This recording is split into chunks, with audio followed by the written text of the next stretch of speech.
Hello everyone ဒီနေ့မှာတော့ Dutch alphabet ကိုဘယ်လိုမျိုးအတန်ထွက်လဲဆိုတာလေးကိုပြောပြပေးမယ်เนาะသူက English alphabet နဲ့စာလုံးအရေးအတွက်အတူတူပဲရေးတာလည်းအတူတူပဲပေါ့เนาะအဲ့တော့အတန်ထွက်လေးတော့နည်းနည်းလေးကွာတယ်အဲ့တော့သူကိုဘယ်လိုအတန်ထွက်လဲကြည့်လိုက်ကြရအောင်ပထမတစ်ခုမှာ A English လို့ A ကသူက A လို့အတန်ထွက်မယ် A B C D E F G ညဆိုကြည့်မယ်เนาะA B C D A F G G ကို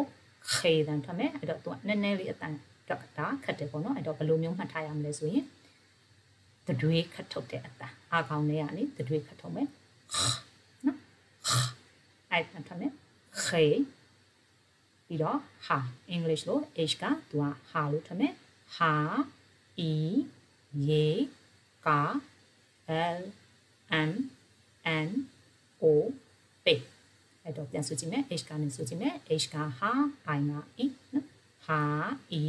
J ကိုရေတန်ထွက်မယ်ရေ K ကကာ L M N O အဲ့တော့ L ကနေ O ထိရတော့အတန်ထွက်ပါအတူတူပဲ L M N O P Q R A က R L အတန်သူကရှာလေးလိမ့်မယ် R နော်အဲ့တော့သူက Belgian ဘက်ကပေါ့နော် Belgian နဲ့နီးတဲ့ဒေသသူဆိုရင်ခါငယ်တန်ထွက်တယ်ပေါ့နော်နော်နေတာလည်းအလဲပိုင်းရသူတွေကတော့ R ကိုရှာလိမ့်မယ်နော်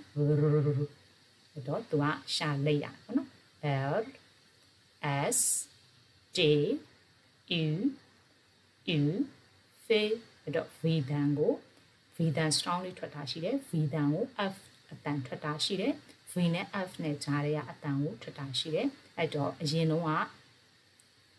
စကားတွေဘာတွေမှာဆိုလို့ရှိရင် V တန်ကို strong ထွက်တယ်ပေါ့နော်အရင်ကအတန်တွေဆိုရင်သူတို့က V တန်ကပို့ပြီးတော့ strongly ထွက်ကြတယ်နောက်ပိုင်းမှာ F အတန်ကိုနည်းနည်းလေး F ဘက်ကိုပို့ပြီးတော့အတန်လေးရောက်လာတယ်ပေါ့နော်အဲ့တော့ V နဲ့ F နဲ့ကြားထဲကအတန်ကိုထွက်မယ် V W အဲ့တော့ဒါ W ကကြတော့ W က English ရဲ့ W နဲ့ပါကွာလဲဆိုရင်သူကအောက်နှခမ်းကအပေါ်သွားကိုသွားထိမယ် W English မှာ water ဒီမှာက water နော်အောက်နှခမ်းနဲ့အပေါ်သွားလေးနဲ့သွားပြီးတော့ထိရဆိုရင်ဒီမှာ water ပေါ့နော်အဲ့တော့ဒီမှာအတန်ထွက်ရင်တော့ V X I Z အဲ့တော့ Y ကို I လို့အတန်ထွက်တယ်လောလောဆယ်တော့အဲ့ဒါလေးပဲမှတ်ထားမယ်တကယ်တော့ Y ကိုစလုံးပေါင်းပြတဲ့အခါမှာ I တယ်မဟုတ်ဘူးပေါ့နော်တခြားစလုံးပေါင်းနဲ့ပေါင်းပြရတယ်အဲ့ဒါကိုတော့နောက်ရကြရင်ပြပြမယ်လောလောဆယ်ကိုတော့ Y ကို I လို့အတန်ထွက်တယ်လို့မှတ်ထားမယ်အဲ့တော့အောက်ဆုံးတစ်ထောင်ကိုပြန်ဆိုကြည့်မယ်နော် S ကနေစမယ် S D U V W X I Z စာပြန်ဆိုကြည့်ရအောင် R B C D A F G H I J K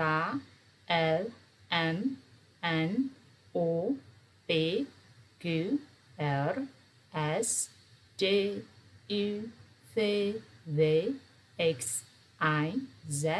how was it alphabet နော်အဲ့တော့ငယ်ငယ်က English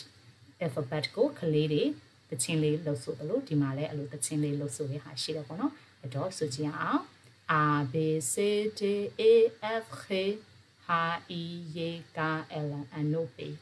Q R S T U V W X I Z how was it alphabet